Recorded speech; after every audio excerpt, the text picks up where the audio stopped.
ସୀମାରେ ଭାରତର ବଡ଼ ପଦକ୍ଷେପ ଯାହା ଚୀନର ଅକଲ ଗୁଡୁମ କରିଦେଇଛି। ଚୀନ ଚାଲାକି କରି ଯେମିତି ବିଭିନ୍ନ ସମୟରେ ଭାରତ ସହ ବିଶ୍ୱାସଘାତକତା କରିଆସୁଛି, ସେହି ପରିପ୍ରେକ୍ଷୀରେ ଏହା ଚୀନକୁ ଗୋଟିଏ କଡ଼ା ଜବାବ ବୋଲି କୁହାଯାଉଛି। କାହିଁକି ନା ସୀମାରେ ପାଖାପାଖି 27ଟି ଅଞ୍ଚଳର ନାମକରଣ କରିଛି ଭାରତ।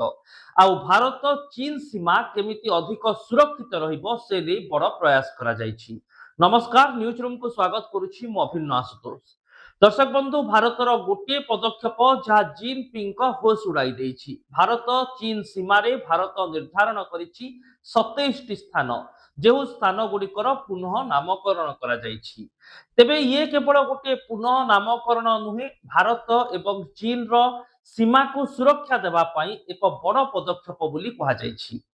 आपण माने जानिछंती जे भारतर विभिन्न अंचल को चीन पूर्वरु अख्तियार करिछि एवं ताहा भारतर हेले मध्य चीन दाबी करे जे चीन रो सीमा भितरे सेही अंचल आसुछि।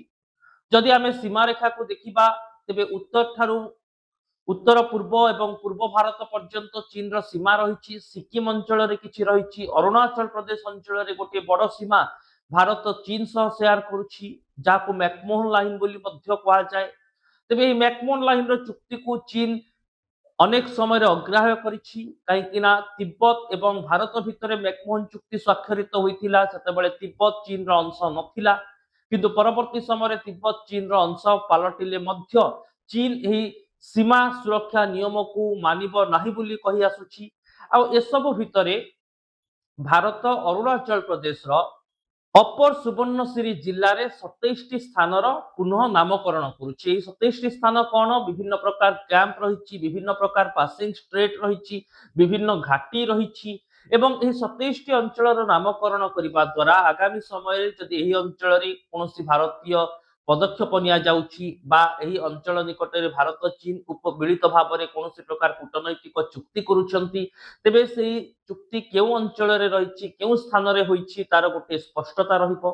अनेक समय चीन कौन करे, भारतर सीमा सरहद को पशि आसे एवं सीमांत अंचल किसी स्थान को निज अनुसार से चिन्हट करे एवं तार नामकरण कर दिए, दाबी करे जे सेही अंचल चीन रो, किंतु प्रकृत रे सेही अंचल भारतर भौगोलिक सीमार रही थाए। एणु चीन रो एभली मनमानी को रोकिबा पाई मध्य ये गोटे बड़ पदक्षेप हेबो बोली कहा जाउछि। एवं ए पूरा पदक्षेप सेतेबेले निया जाउछि जेतेबेले आगामी समय चीन राष्ट्रपति जिनपिंग भारत गस्तरे आसी पारंती। काहेकि ना ब्रिक्स सम्मेलन शीर्ष नेतृत्व आलोचना मासक पर दिल्ली रे हेबाकु जाउछि, जेउथिरे चीन मध्य अंशीदार रहिछि एवं चीन सर्वोच्च नेता सही समय भारत आसी पारंती बोली कहा जाउछि। आउ ता पूर्व चीन चालाकी को मात देबा पई भारतर ये बड़ धरणर कूटनैतिक योजना बोली मध्य कहा जाउछि। ए सब भितरे दर्शक बंधु किछि चिंताजनक खबर भारत चीन सीमार आसी, ताहा हेउछि गोटे फोटो भाइराल हेउतिला जोथिरे चीन रो किछि सैनिक थिले एवं इंडो टिबेटियन पुलिस का सहित सेमाने गोटे अस्वाभाविक मुद्रा रे नजर आसीथिले, जोथिरे तिक्तता थिबा अनुमान करा जाउतिला। कोनोसी प्रकार बड़ धरणर आलोचना उभय भितरे हेउछि बा उभय मुहामुही स्थिति रे अछंती कि बोली चर्चा हेउतिला। जदिओ एने वैदेशिक मंत्रालय बा सुरक्षा मंत्रालय कोनोसी विधिबद्ध उत्तर एपर्यंत देई नाहंती। सेपटे आउ एक चिठी मध्य सुवर्णशिरी जिल्लार डेप्यूटी कमिशनर को अरुणाचल प्रदेश रो एक सामाजिक संस्था लिखिछि, जोथिरे से माने लिखिचंती सुवर्णशिरी जिल्ला मध्य को पशि आसी चीन रो किछि सैनिक सेठारे किछि सामरिक गतिविधि सिविल गतिविधि करूछंती, सेठारिकार किछि अंचल को निज अख्तियार को नेबा पई निज अनुसार नामित करिबा पई योजना करूछंती। आ ए सब भितरे भारत सरकार सुवर्णशिरी जिल्ला रे 27टी स्थानर नामकरण करि दैछंती।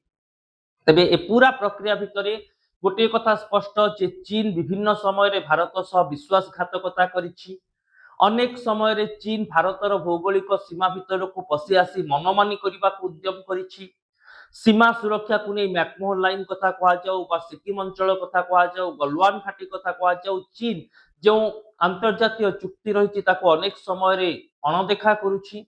एणु ए सबु उपरे चीन को गोटे बड़ धरणर रोक लगाइबा पई एवं गोटे बड़ धरणर प्रहार करिबा पई भारत सरकार वर्तमान ए सबु पदक्षेप नैथिबा कहा जाउछि, जहाँ चीन एवं भारतर भौगोलिक सीमा सुरक्षा को निर्धारित करिबो, ଚୀନର ମନମାନିକୁ ରୋକିବା ପାଇଁ ନିର୍ଦ୍ଦିଷ୍ଟ ଅଞ୍ଚଳରେ ଆବଶ୍ୟକୀୟ ଗତିବିଧି କରାଯାଇପାରିବ ବା କାର୍ଯ୍ୟ କରାଯାଇପାରିବ। ଆଉ ସବୁଠାରୁ ବଡ଼ କଥା ହେଉଛି ଦର୍ଶକ ବନ୍ଧୁ ଯେ ଭାରତ ଚୀନ ସୀମାରେ ଏଭଳି ଅନେକ ଅଞ୍ଚଳ ରହିଛି ଯାହା ଆନ୍ତର୍ଜାତୀୟ ସୀମା ଅଧୀନରେ ଆସେ, କିନ୍ତୁ ଚୀନ ସେଠାରେ ନିଜର ମନମାନି ଜରିଆରେ କବ୍ଜା କରିବା ପାଇଁ ଉଦ୍ୟମ କରେ। ଏଣୁ ବର୍ତ୍ତମାନ ଯେତେବେଳେ ଭାରତ ଚୀନ ଭିତରେ ସବୁକିଛି ଠିକଠାକ ନଥିବା ଚର୍ଚ୍ଚା ହୁଏ ବା ଚୀନର ମନମାନି ଚାଲାକି ଭାରତକୁ ବ୍ୟାକଫୁଟକୁ ନେଇପାରେ ଏଭଳି ଗୋଟିଏ ଆଲୋଚନା ହୁଏ, ସେତେବେଳେ ଭାରତ ପକ୍ଷରୁ ଏଭଳି ପଦକ୍ଷେପ ସ୍ୱାଗତ ଯୋଗ୍ୟ।